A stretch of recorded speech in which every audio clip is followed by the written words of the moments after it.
Today, I'm excited to have Brenden Kumarasamy here on the show today. Brenden is the founder of Master Talk, a YouTube channel he started to help the world master the art of public speaking and communication. He coaches purpose-driven entrepreneurs on how to master their message and to share their ideas with the world at large. Brenden, it's super nice and exciting to have you here on the show today. Thanks for having me, Shad. It's great to be here.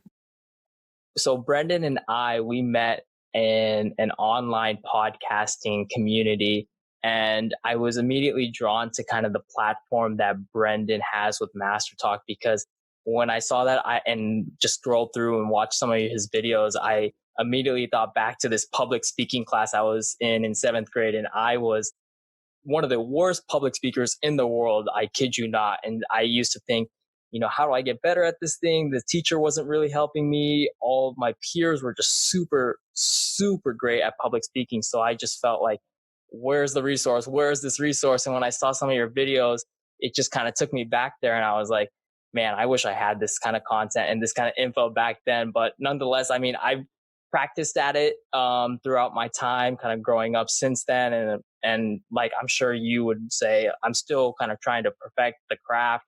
Just getting better at it every single day.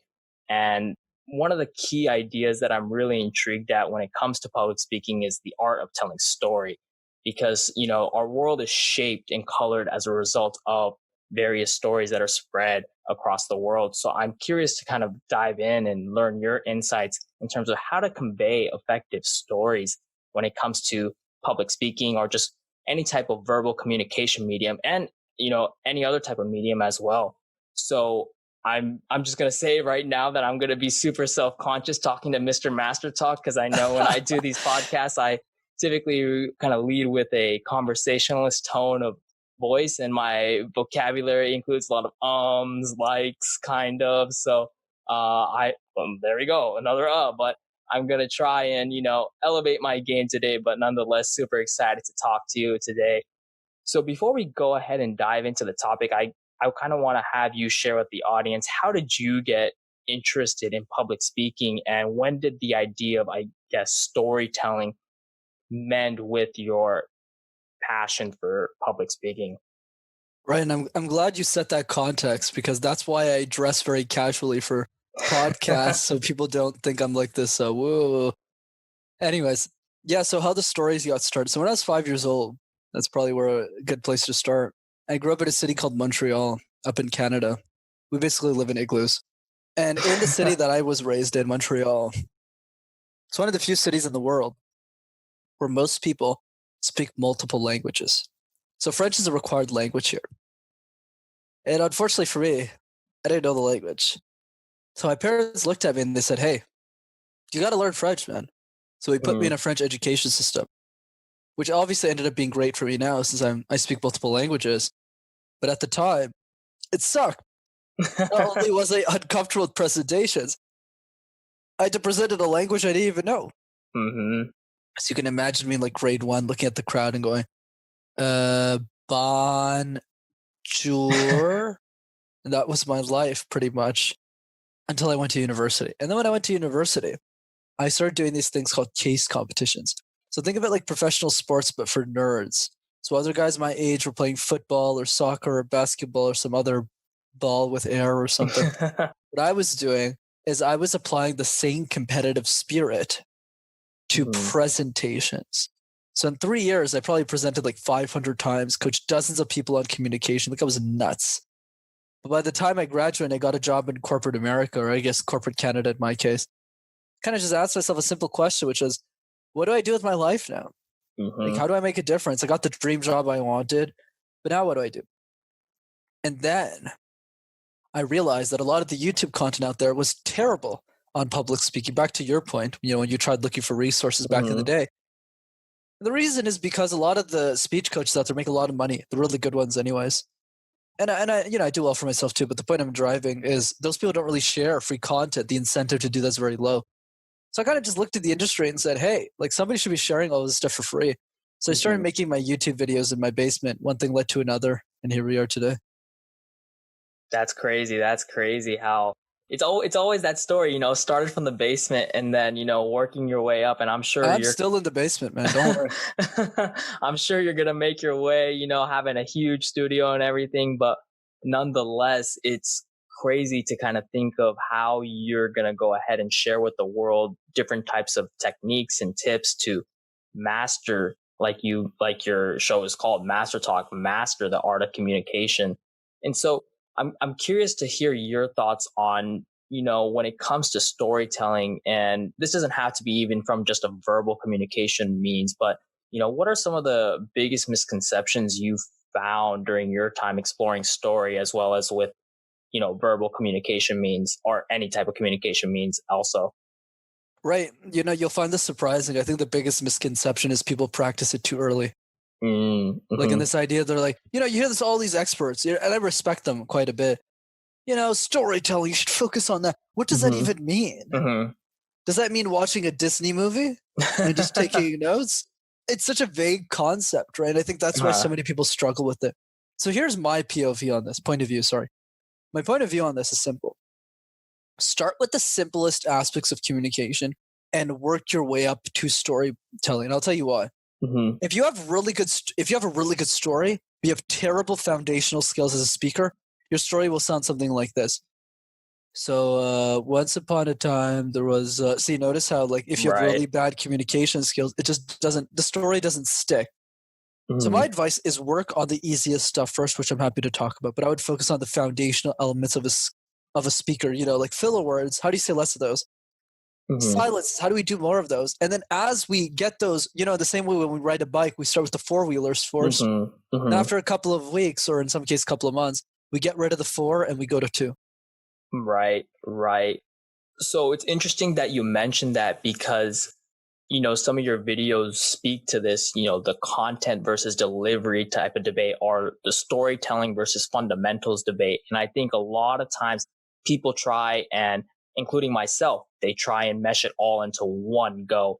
I need to get the fundamentals, the structural components right, and I need to captivate the audience. But sometimes they're in direct conflict with one another when you're just first starting out. So, and you get super into your head as a result of that.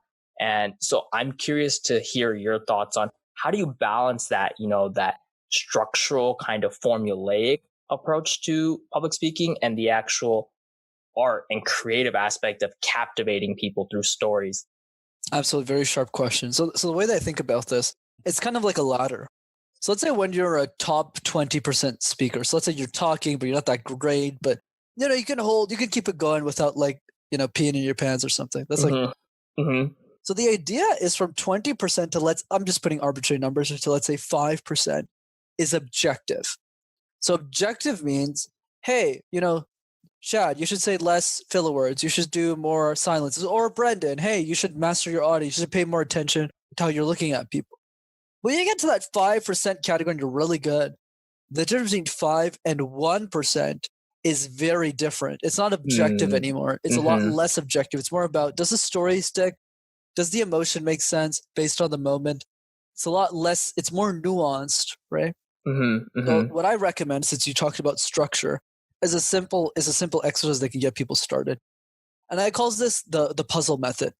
So the way that I think about public speaking is a lot like a jigsaw puzzle. Right? Mm-hmm. Those 1,000-piece puzzles you put Right. together. Mm-hmm. So if I asked you, Shad, when you work on a puzzle, which pieces do you start with first and why? I personally start with the corner pieces just because they give me the reference points, to go off of for the rest of the puzzle. Absolutely, completely agree. Starting with the corners is always the best because it's easy. So the question we need to ask ourselves is, why don't we do that in public speaking? Mm-hmm. We have a presentation in 2 days, so what do? Whether it's work, school, doesn't matter. We shove a bunch of content. In other words, we start with the middle first. Mm-hmm. We get to the presentation. We get to our last line. That's what it sounds like. So thanks. And that's literally, you're smiling because you relate to it. You're like, well, that's every single presentation. So there's an easy way to fix that. Much like a jigsaw puzzle, start with the edges first. Practice your introduction 50 to 100 times, not 5 times, not 3 times, 50 times. Because it's a minute, right? It won't take you that long. It's like an hour, right? Give or take. Yep. Then do the conclusion. Because remember, great, it's like a movie, right? What's a great movie with a terrible ending? A terrible movie, right? It's the same thing. Do the same thing with the conclusion 50 to 100 times, not 5 times, a lot. And then you'll start to realize that, hey, wait a minute, I'm pretty good at this thing. Because chances are, if you do the same introduction 50 times, which is something you've never done in your life, or like people in general who are listening, that will be the best intro you ever gave in your life. And with that newfound confidence that you didn't have before, then you go, oh, I can totally tackle the middle. This is easy. But remember, Shad, much like jigsaw puzzles, who wants to do a 1,000-piece puzzle alone? Right? Even as a professional speaker today, I still have my friends watch me speak.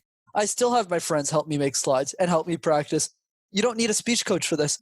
Just tackle the middle with a group of people. Don't do it alone. I love that analogy. I really love that analogy because I personally have gone through that experience. Like you've mentioned, I'm sure many others have, where they focus on, the edge pieces, the intro and the conclusion, only a couple of times. And then the middle is where they really spend the bulk of their time and they lose sight of the entire speech or presentation, whatever the presentation at whole is about. So I'm really glad that you brought up that point. So a question that comes up as a result of that practice, that technique you mentioned is, after, say, for instance, a medium such as this, like a podcast, where there is a similar type of introduction that is practiced on, a regular basis. How do you keep that flair, that spark that the first instance had after you repeat it for so many different times? Because I think that's a really big issue that folks have. They lose sight of that spark and creativity. The passion just starts to fade away and it becomes somewhat, monodic. Right. And a good analogy I can give you is this very interview, right? Not the questions, but rather the nature of it. When a speaking coach comes on an interview, they're not going to ask them what their favorite fruit is, right? It's always going to be the same thing. So when you're on a first couple of shows, you're like, oh man, these are so new and creative, and you're pretty good at the questions. But I'm saying in general, they'll come up to you and ask to say, Brenden, I know you don't get this a lot, but what's your opinion on virtual presentations? Oh yeah, like I totally don't get this a lot. So I totally understand the point. It makes perfect sense. How do we keep the flair going if I'm always presenting the same thing over and over again? And it's through the following realization, Shad, as to why I show up like this all the time, with the same energy, the same enthusiasm, even if it's the 100th time I'm answering the same question. It's because same idea, different audience. Same idea, same thing. I mean, my Master Talk YouTube channel isn't changing, right? It's public speaking tips, but the audience is different, right? Your audience, the people who are listening to are different. So from their perspective, when they listen to me, for me, puzzle is nonsense. I mean, not nonsense, rather, but not really useful because I know puzzle. But to someone like you, you're like, hey, whoa, wait a second. Like this puzzle thing is useful. This analogy applies for all of you who are listening. Any idea, anything you want to share, if you're really serious about sharing, and this is the difference between professionals and amateurs, is not they practice more, is that they want to share the same thing over and over again. And I'll give you the best example. Think about all your favorite speakers in the world. Brene Brown, Angela Duckworth, Tony Robbins, Gary Vaynerchuk, all of them all share one thing in common, is that they only have one topic for the most part. If I use Tony Robbins as an example, he's been given the same seminars for 40 years now. So let's say we go to one of his seminars and he comes up to us and he goes, Shad, I've been doing this mindset thing for 40 years and I'm tired, man. You want to talk about porcupines this weekend?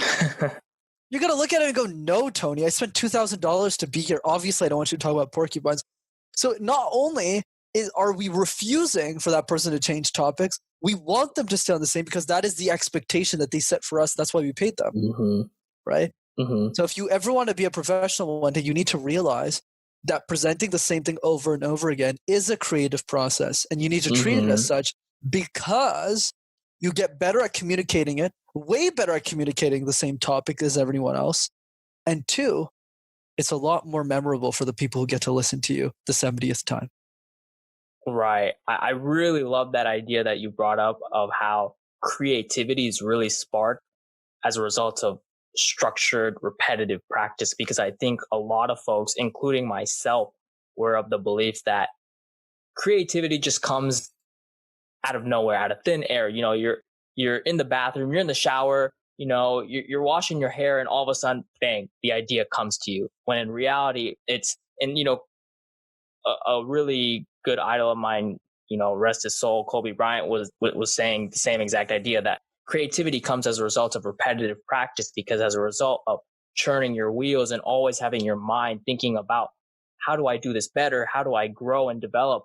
That's where creativity will really spark, because you'll start to see, oh, this is a little nuance here that I can kind of add a little bit of creative flair. And then bang, a whole big idea comes out as a result of focusing on the pinpointed details that I think we tend to overlook, because creativity is sort of associated with a grandiose big picture idea, whereas creativity still has to look at, the fine details. So I'm really glad that you mentioned that, because that's something, as I've, gone into some creative mediums, I've learned, hey, when you repeat this, you get better at it. So I'm really glad that you brought that up. And I'm sure the audience will, take away from this that, repetitiveness is actually something as mundane and as tiring as it can get. Trust me, it'll lead to some breakthroughs. I've been on the type that didn't think that was true, but trust me, and Brenden, I'm sure, can attest to it himself, that's where you will find some breakthroughs. So I'm really glad that you shared that. So go ahead. Yeah. No, I was just saying, no, good points. So two things to add on to what you said. So one about Kobe that I completely agree with.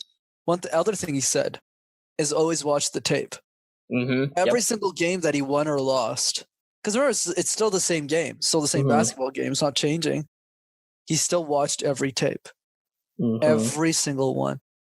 So you need to do that too with public speaking. Not every single one if you don't want to, but some tips. You need to watch yourself speak. The other part about creativity is what you said was bang on. Like when I started YouTube, you think I had 100 video ideas? I had especially with my niche, very challenging. Ums and ahs, silences. What do I talk about now? So I needed to make content every week and force myself, hold myself accountable to finding new niche topics that nobody else is talking about. So then people would, one person gave me this idea. He said, hey, Brenden, why don't you break down other speakers on your YouTube channel? And I just looked at him and I said, right, that's definitely something I should be doing, right? I was like, why didn't I think of this? Right, so that kind of stuff, right? So it's over time, like you said, it's frequent action all the time. No, yeah, definitely. So I think for the audience, whether it's public speaking or any sort of creative outlet that you're interested in pursuing, rest assured, it won't just all come at you in one go. It's a result of repetitive practice and, like Brenden mentioned, accountability that I think will really help reinforce your initial thought of getting into a creative pursuit. So don't resist that urge of the repetitive practice, because like anything in life, it comes with practice. So I'm super glad that point got brought up. And so kind of to end off, because I also do want to be respectful of your time, one last question is, what are some, I know you've already alluded to this, what are some of the key practices you found during your time that have helped you become, I guess, one, a better public speaker, and then two, also better storyteller in general, that the audience, no matter where they are in their experience, whether they're just starting out or they're well advanced in this process, how can they become better storytellers? I know you mentioned a little bit about that jigsaw puzzle reference. Are there other sorts of practices you think the audience can kind of incorporate into their own public speaking and storytelling journey? Right. So there's always two parts to that. It's a great question, Shad. One part of that is this idea of what do we do from a public speaking perspective? And the other side of that is what do we do from a life perspective to make us better speakers and better just at life in general? So let's start with the public speaking piece. The key is small, consistent actions every day. But the challenge in public speaking, as you can probably guess, is if you have nobody to practice with, what daily action do you take every day? Right? So the exercise I recommend is what I call the random word exercise, and I'm happy to showcase this today. But the idea is you pick a random word and you create a presentation out of thin air. So why don't we demonstrate this? Shad, why don't you give me a random word? Apples.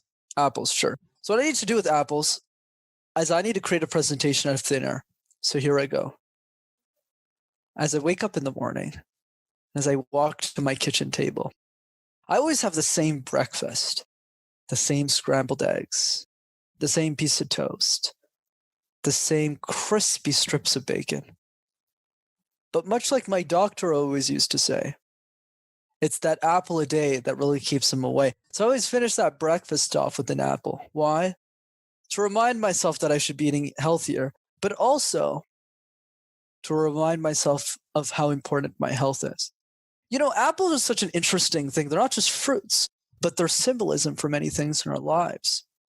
Whether it's the wholeness of our lives through the apple that it is, through the caricatures that the apple uses in different movies and culture like Snow White. We've really differentiated and thought about this apple in such a different way. And not just symbolism, but also the different ways in how we digest it, whether it's an apple that you just wash up and eat up, or apple crumble, or apple pie, or different desserts, or different health benefits. So the point to the apple is simple. If you have one a day and you eat it the right way, you'll probably keep the doctor away, which is exactly why in today's presentation, I'm going to talk about the history of apples, why apples matter, and why you should take a bite out of one today. That's just a random thing that I just did. But anyways, 3 things I want to point out with that exercise. 1, never compare yourself to me. I did have a bit of a challenge with apple because I usually don't eat apple.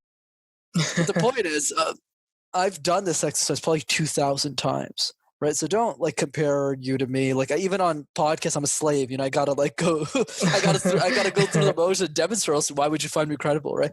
That's 1. 2, all I'm asking for, people, is 5 minutes of your day. Not 5 hours, not, okay, we got to team up with Shad for 3 hours and practice every day. No. 5 minutes. That's it. Pick 5 words. 1 minute each, you're done. Do that every day for a year. You'll have done the exercise as many times as I have. Number 3, exercise, or rather understand why the exercise matters. The reason it matters is more for mindset than anything else. If you can talk about nail polish, tampons, which I've gotten, hippos, and all this stuff that I'm just not comfortable talking about, imagine what will be in the topics we actually know a thing or two about. So the one presentation that you once feared, you're like, oh no, I got to give this presentation next week, will suddenly become a joke. Right. So that's something easy. Please go ahead. No. Go ahead. I was just, totally agree with you. Yeah, no worries. So yeah, that's the public speaking tool. Obviously, there's a bunch more you can check out on the channel, but those are some easy stuff like the puzzle method, random word exercise, and understanding that communication is not just presentations, but it's everything. Right? It's the tough conversations you have with your loved ones. It's the way that you talk to your family. It's the way that you hang out with your kids, if you have any. Not you directly, but the audience. Right? It's everything. Right? So if you ask yourself this fundamental question, bringing us to the other side of the equation, which is life, would be the following. How would the world change if you were an incredible speaker? If you were an incredible speaker, just went, whoa, damn. If you're an incredible speaker, how would your life change? And a bad answer to that question, Shad, is by saying something like, man, like I get a promotion at work, and no, like that's not how you answer the question, because you're not realizing that public speaking is everything. Yep. So if we were really good at communication, it's not just about presenting in front of 20 people. It's having less fights with the people that we love, having more fun conversations, being more clear in our thought process, facilitating better shows for podcasts, though you are already pretty good. But, for people who have their own shows. Right? So it's this idea of seeing public speaking as a holistic thing rather than just saying, I need to do this presentation thing right. So a good way of concluding that part is by understanding that communication is a multiplier effect. As you become good at one vertical of communication, you suddenly become better at all of them. So once again, I spoke in a second language my whole life, so I was terrible. But I worked on my presentation skills only, got really good at that. Then all of a sudden, my conversational skills got better. Then all of a sudden, my guest appearances on podcasts got better. And then over time, meetings and all that stuff and camera presentations got better. And I'm the communicator I am today. So all you need to just pick the vertical that adds the most impact to you. Master that one, you'll master the rest. Wow, I'm just super blown away, because the fact of the matter is that how you were able to kind of really show the audience that public speaking or any form of communication is like you said, that multiplier effect for life, because it really branches out into so many different facets, not just work, your own personal relationships, what have you. So I'm really, really glad that you brought that point up. And I hope the audience takes away from this that public speaking, communication in general, is everywhere in our lives. You don't have to compartmentalize it down into one different vertical. It's everywhere. So it does enrich your life. And as a result, you can enrich others' lives as a result of your communication means. So I could go on for hours talking about storytelling. And I'm also like really excited to we should just do something in regards to life. I would find a way to incorporate it into this podcast somehow, because I'm really fascinated by how your outlook on life within the lens of communication, but also just in general is. So maybe another episode, that would be something super fun. I really enjoyed this conversation we've had. And so what I like to do at the end of each and every single one of our episodes with our guests is to have this final segment called the 3 keys to relationships. So this is a segment where I ask guests 3 questions in regards to their philosophy, their outlook on relationship management. And this applies to relationships at large. So social relationships, romantic, business, professional, any and all relationships. And these questions are open-ended, so I want you to feel free to elaborate as much as you'd like. So the first question is, what is your number 1 red flag when it comes to relationships?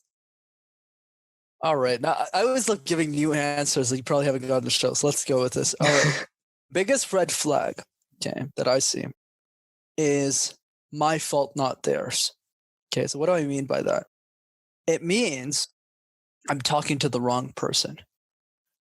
So whenever there's a red flag, okay, you see something wrong with somebody, it's not necessarily their fault, but rather your ability to filter them wrong. So I'll give you an example. Mm-hmm. Let's say in my case, I've made it to a point in my life, and I can use that analogy because especially since you have a whole section to this, I think you'll find this super useful.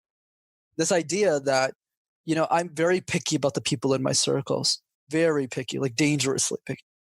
So to the point where I define them. So in the sense of what I mean is like, I only talk to purpose-driven, positive people when I make an impact in the world, a.k.a. you, right? Like people like you, right? So anyone that is a negative, pessimistic, annoying, hurtful sometimes, those are all red flags. But the number 1 red flag, the most important one, is I let them into my life, right? That's the biggest one, right? Obviously, I can name all of those, but it's not about being more pessimistic or being more negative. What's worse? It's about saying, what am I doing wrong? Filtering all these people. How do I spin this in a different way so people can understand what I mean? If you haven't already, it's totally fine. Let's assume, for the purposes of this discussion, that we live another 50 years. I'm going to hope you live longer than I do. Let's just take 50, right, as an example. And optimistically, it's going to be a lot less, but optimistically, let's say you meet 1 new person a day. Okay. So in a year, you'll meet 300 people, give or take. Let's keep it simple. Obviously, I don't want to make this a math class, but if you do the quick math, right, 50 years, right, times 300 people is 15,000, right? So the question is not, how do I get everyone to like me? But rather the question becomes, who do I want those 15,000 people to be, right? So in a sea of billions of people, what are we, like 7.5 billion? You're picking 15,000. So when you look, because you don't get, chances are you'll talk to a lot less people, 5,000, 10,000 people, it's probably less. The question you should always ask yourself when it comes to relationship management, hence why the red flag, is are you picking those people carefully and intentionally? Right? So I can give an example of that. That can be super obvious for people. Once COVID is over, if you're somebody, let's say you like collecting pens, Shad, you've had this obsession with pens your whole life. It's something none of your friends understand. So you have 2 choices. One is you die alone with this passion, right? You kind of just stay with your friends. Or instead of going to Cuba, you take that extra $300, that $400, and you fly out to the world's biggest pen collecting conference.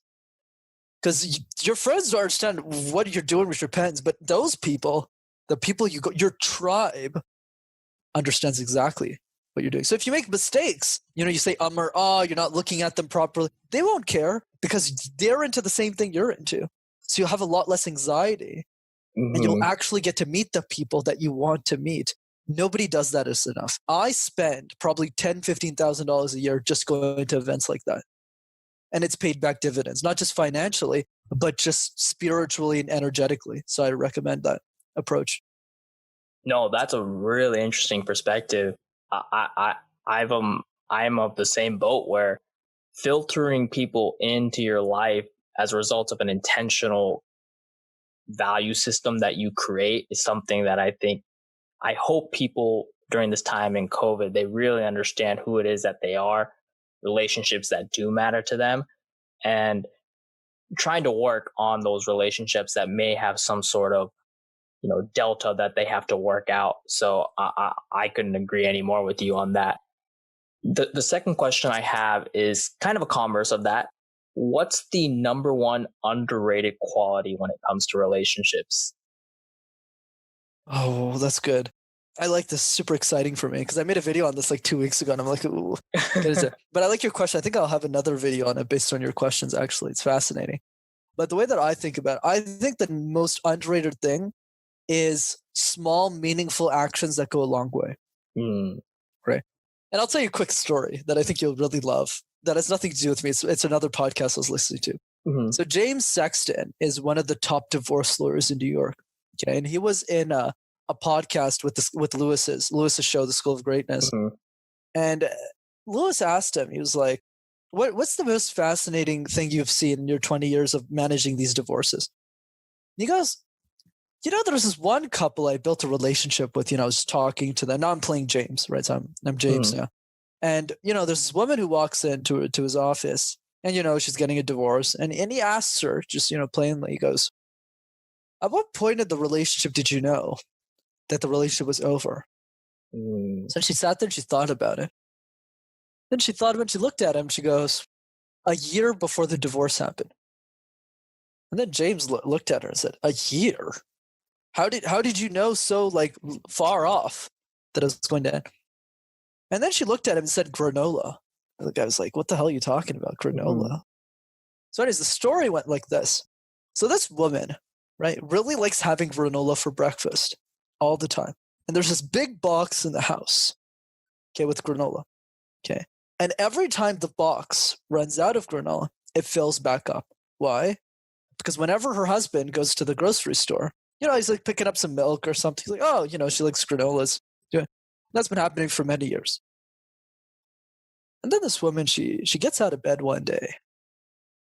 And then she sits down. She looks at the granola and notices that the granola is half full, which is fine, right? There's nothing wrong with that, right? I mean, it happens all the time. Sometimes you have somebody that you love who just forgets to fill it up. It's not a big deal. Then the next week, she wakes up again, sits down, looks at the granola, 30%. The week after, 20%, until the bowl was empty. And the lesson there that I got from James that I'll never forget for the rest of my life is that relationships has nothing to do with the big things. In fact, the big things, I would argue, are worthless. Worthless. What matters is the accumulation of small things. And after I got that from it, I applied that back into my life. Because I work like a dog, right? Like I work like 15, 16 hours a day. Like those videos don't come out by themselves, right? I'm like, I punch it up. But I live with my mom and sister, right? So I kind of asked myself, okay, if I'm going to work 16 hours a day, how do I make them feel like I'm still connected to them the whole day, right? Instead of just ignoring them point blank. Because I know that's something I would regret long term. So what I do, and it sounds stupid, but trust me, it's the biggest thing. It's the most underrated skill. Back to your question, that's why I'm excited to tell it. Hence why I like it, is every time, like when it's like in 2 hours or something, I'm going to get blueberries upstairs. So I'm going to wash the blueberries. But right before I eat the blueberries, I always do one thing. And it only takes 10 seconds. I go up to my sister and I was like, do you want some? That's it. And then I go to my mom, I was like, do you want some? She goes, yeah. And she picks it and I go back downstairs. That's the only thing I do. That little thing goes a super long way. Same thing for their birthdays. I didn't buy them gifts. Once again, I think those are worthless. Unless your love language is gifts, which is actually very rare, I've seen.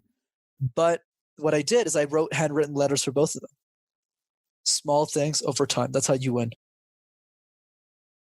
Couldn't agree anymore. Yeah, that's